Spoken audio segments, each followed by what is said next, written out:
When the QX50 arrived 3 years ago, it was supposed to be the centerpiece of an Infiniti revival. But sales have been extremely disappointing. And now, parent company Nissan is steering the brand away from its luxury aspirations, more towards what their COO has described as a Nissan-plus brand. Which brings us to this, the all-new 2022 QX55, a coupe-style derivative of the QX50. Despite the age of their 6-vehicle lineup, you've got to give Infiniti props for keeping the designs fresh. And that is indeed the most compelling part of this new QX55, the styling. The Germans started this trend of offering their SUVs in both traditional and coupe-like body styles, and now Infiniti is trying it here. The formula creates a longer, lower body for aesthetic appeal in exchange for some rear headroom and luggage volume, and always at a premium price. A trade-off that trendsetters are thrilled to take.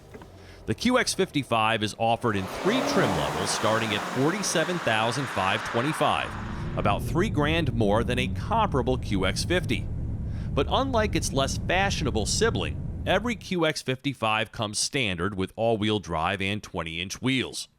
This top-of-the-line sensory trim with higher quality leather, a foot-activated liftgate, Pro Pilot Assist driver assistance tech, head-up display, and fancier LED headlights starts at about $58,000 and comes in here at $60,830 with a smattering of options.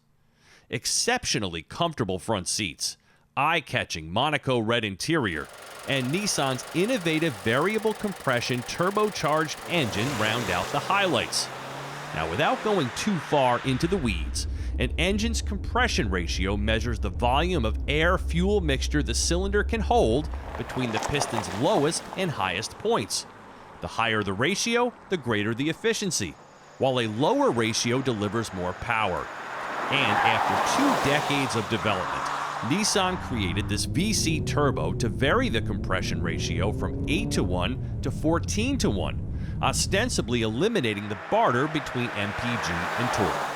So this incredibly complex 2-liter engine is rated at 268 horsepower and 280 pound-feet of torque while returning 25 mpg on premium gas. And in fact, it's more powerful and fuel efficient than the 2-liter turbos in the BMW X4 and Mercedes GLC. The Germans are both faster though, and the QX55's fuel economy advantage is only 1 mpg, and that likely has more to do with the fact that this one uses a CVT, while the other two use 8 and 9-speed transmissions. It makes you wonder if the effort was really worth it. Does the QX55 remind me of driving the old FX? No, not in the least. And that's a shame because that V8-powered rear-wheel drive FX was freaking awesome.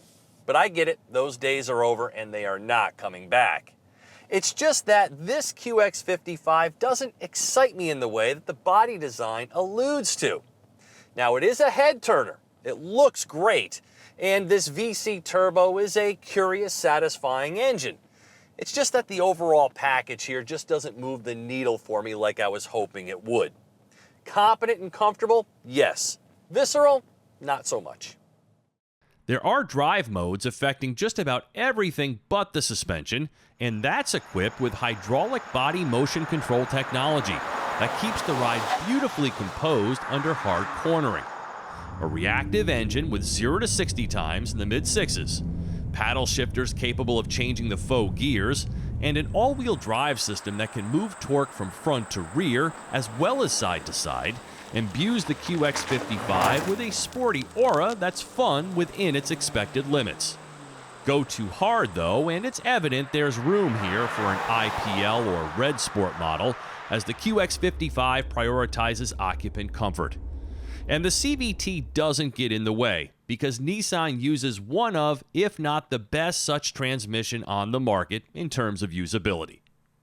Going inside, the 55 feels a little dusty despite its new for 2022 designation.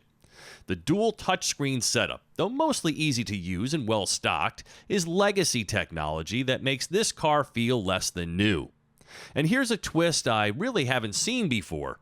Wireless CarPlay, but no wireless charge pad. That's the reverse of normal, and there's really no good place to put your phone in here outside of the center console. Android users still need to connect via USB.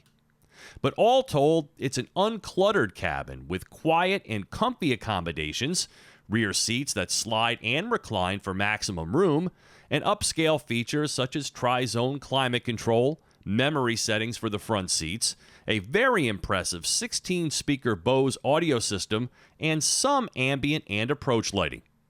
A glass roof would be a nice touch, though, because the rear seats can feel a little closed in. Instead, there's just a moonroof. As for Pro Pilot Assist, it provides intelligent cruise control with full speed range, stop and hold, and steering assist. A helpful feature when driving during rush hours, but at this point, anything less than Super Cruise is yesterday's news. But the adaptive front lighting system with swiveling headlamps and high beam assist are nice touches when driving at night.